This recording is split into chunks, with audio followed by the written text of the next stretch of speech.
everyone. Miss Ruth here from the Kirkland Town Library, and I am joined with a special guest. This is Susan Kimball. She is a master gardener and a volunteer with the Cornell Cooperative Extension, and she's going to share some tips with us about how to get our gardens started, even though it's only March. So welcome. Thank you for joining us today. It's nice to be here. I'm here a lot. The big question is, it seems so early. What can we be doing right now to get ready for a garden? Right. First thing now is the planting stage. And it's kind of funny to think about it with all the snow on the ground. But the main thing people are interested in now are choosing seeds and browsing through garden catalogs, seed catalogs, and just thinking ahead what you want to do with your garden. Of course, this is a big topic because do you have a garden in the ground? Are you gardening in raised beds? Have you not ever had a garden and this is a first time thing?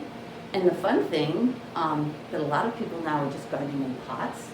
Instead of putting geraniums in a pot, you can have your parsley and your cilantro and your lettuces and have them right at hand on your porch. So it's big, but now is the time to think about it, I would say.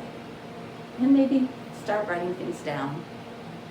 May I mention, we've been talking about people who get seed catalogs inevitably get a lot of them and have extras, so we could leave out front some donated seed catalogs. And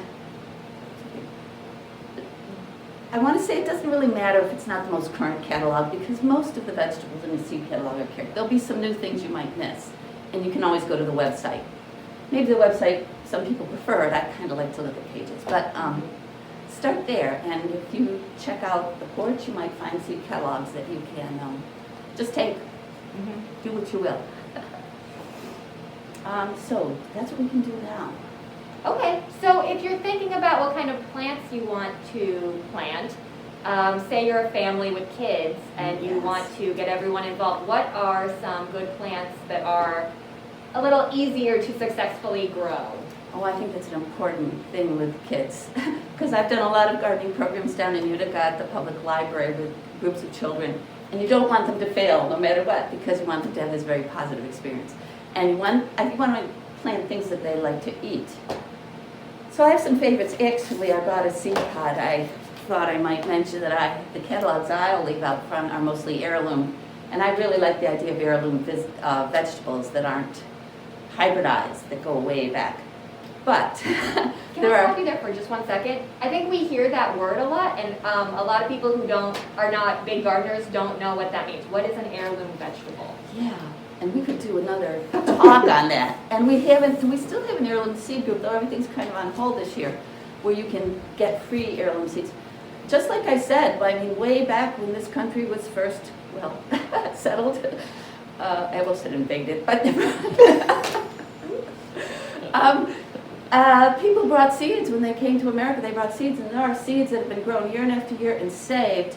And when you have an heirloom seed, it's a little more, I'm simplifying, but it doesn't change. The fruit or vegetable, it doesn't change. You get the same thing year after year. A hybridized seed, a seed that's been improved for many good reasons, for flavor, to prevent disease, for easy growing. Most seeds you buy in the store are hybrids because they are easier really to grow, maybe most of them, but they you can't collect the seed and grow because you don't know which you'll get. Like people, we're all hybridized mostly, and every child is different, and the same thing would happen with seeds. Every plant might be different because it isn't pure, I guess you would say. Okay. But anyway, there's been a lot of interest in heirloom seeds because you can save them and keep them, and just an interest in the old varieties. Sometimes, this is a big hot topic, but sometimes when you hybridize for something to protect, say, the plant from disease, you might have to sacrifice something like flavor. So there you go. So there are trade-offs. Okay. But, I just brought this in because we were talking about what to grow with children. And I'm not exclusively heirloom or, whatever's good and has a use. But this is my favorite pea because kids love these peas. They grow and they're sweet from the first emerging pod, and as they get bigger, and the seeds, everything's sweet and delicious, and you can eat it through the whole life of the plant and the life of the fruit. So I also brought this in just to mention that almost everything you need to know about growing any plant is on the back of the seed packet. So that's basic stuff, go buy the packet. I'm going to say one other thing too, because I think many of us noticed that gardening was so popular last spring, and things became unavailable much earlier than people expected. So it's not too early. It's really the time to go out and buy your seeds. I don't want to cause a rush or anything, but that sooner rather than later. Kids also like to grow. Here's what grows easy and well. And I want to say also, children love to forage in the garden. My grandchildren, they go straight to the garden. They eat all the vegetables they could have had at dinner cooked, but they wouldn't taste so good, before they even get to the table. So kids love to eat peas off the vine. Cucumbers grow so well, and they grow fast. You can't miss with that. What is the other thing? Beans. Beans are great.